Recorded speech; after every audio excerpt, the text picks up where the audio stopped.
ایک فال نکالنے والی خاتون آئی ہے یہاں پر۔ یہ لوگ گئے ہی کب تھے جو دوبارہ آ گئے؟ بے اولادوں کے لیے اولاد، بیماروں کے لیے علاج، شوہر کے ساتھ ناچاکی نہ ہونے کا حل، غرض یہ کہ ہر مسئلے کا حل بتاتی ہے۔ اگر کوئی کچھ دے تو انکار کرتی ہے، خود سے کچھ نہیں مانگتی، کہتی ہے جو دے دو قبول ہے۔ ٹھیک ہی تو کہتی ہے، ہم کیا کہہ سکتے ہیں؟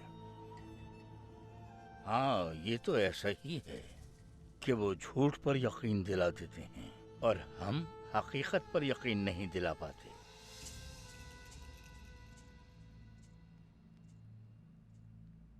فرعون کے تمام جادوگر سب مل کر ایک جگہ جمع ہوئے اور بولے، اے موسیٰ، کیا تم اپنے جادو سے ہمارا مقام چھیننے آئے ہو؟ ٹھیک ہے پھر ہم بھی اپنے جادو سے جواب دیتے ہیں تمہیں۔ فرعون اپنے جادوگروں کو جمع کر کے حضرت موسیٰ سے ملنے ایک مخصوص مقام پر آیا۔ وہ بولے کہ اے موسیٰ، تمہارے پاس کوئی ہنر ہے تو دکھاؤ ہمیں۔ حضرت موسیٰ ان کے جواب میں بولے، نہیں، میں یہ کہتا ہوں کہ پہلے تم ہمیں اپنے ہنر دکھاؤ۔ جادوگروں نے ہاتھوں میں پکڑی چیزیں زمین پر پھینک دیں، رسیوں اور لاٹھیوں نے اپنی صورت بدل لی اور سانپوں کی شکل اختیار کر لی۔ حضرت موسیٰ لمحے بھر کے لیے ذرا گھبرا گئے۔ فوراً جواب آیا حق تعالی کی طرف سے، ڈرو نہیں، تم ہی غالب آؤ گے۔ پھر انہیں مخاطب کیا، اپنے ہاتھ میں پکڑا ہوا عصا تو پھینکو، یہ ان کے سارے فریب کو نگل لے گا۔ انہوں نے جو کچھ بنایا ہے وہ جادوگروں کا فریب ہے۔ جادوگر جہاں بھی چاہے چلا جائے، وہ فلاح نہیں پائے گا۔ یہ دیکھ کر تمام جادوگر سجدے میں گر پڑے۔ ہم ہارون اور موسیٰ کے رب پر ایمان لائے۔ انہوں نے کہا، دنیا کے تمام چنے ہوئے ماہر جادوگر تھے فرعون کے پاس، وہ بھی حیران رہ گئے، کیونکہ حقیقی سچائی تو بس اللہ جانتا ہے۔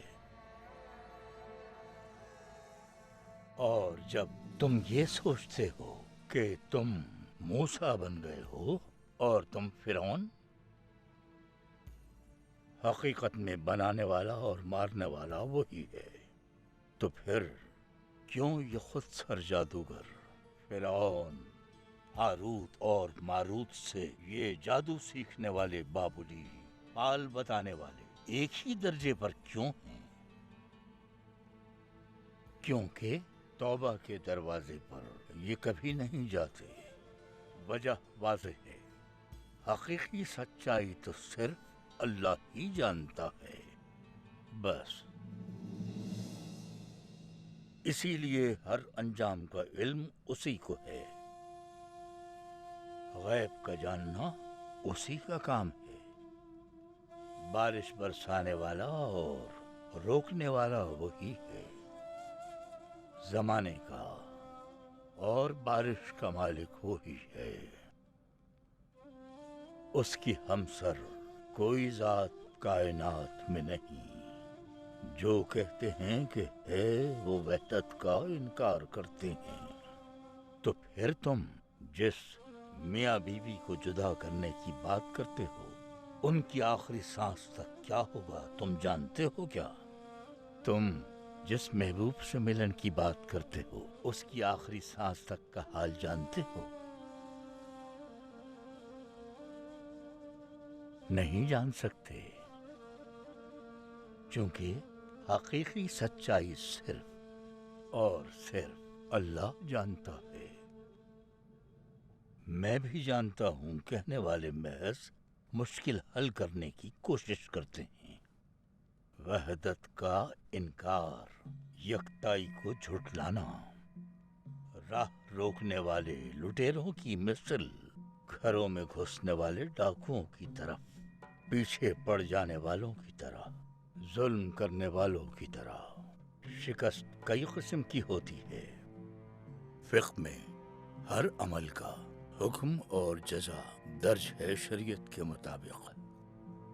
یہ ہے اصل مسئلہ. کسی کے لیے کوئی مشکل کھڑی نہ کی جائے اور کسی بھی فرد یا حق کو دھوکہ دینے کی کوشش نہ کی جائے، کیونکہ ہم انہی کے پیروکار ہیں. ہمارا کام محمدی بننا ہے، کیونکہ قرآن کہتا ہے کہ ہمارے حضرت پیغمبر نہ مجنوں، نہ سحرباز، نہ ہی جادوگر ہیں، بلکہ تمام جہانوں کے لیے اخلاق کا اعلیٰ نمونہ ہیں. خالق کو ہم انسانوں سے اس کے علاوہ کوئی اور مطالبہ نہیں، نہ اس سے زیادہ نہ اس سے کم.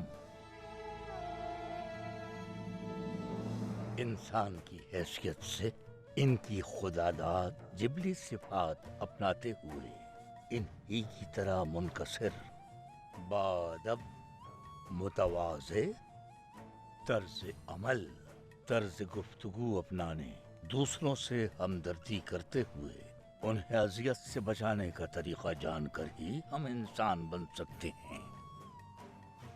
یقیناً یہ سب ہمارے خالق کے فائدے کے لیے نہیں ہے، یہ تو مخلوق کے لیے ہے.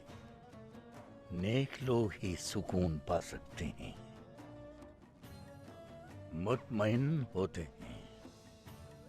ہاں، انسان بننے اور اس کا بندہ بننے کے علاوہ آخر کیا مقصد ہے ہمارا؟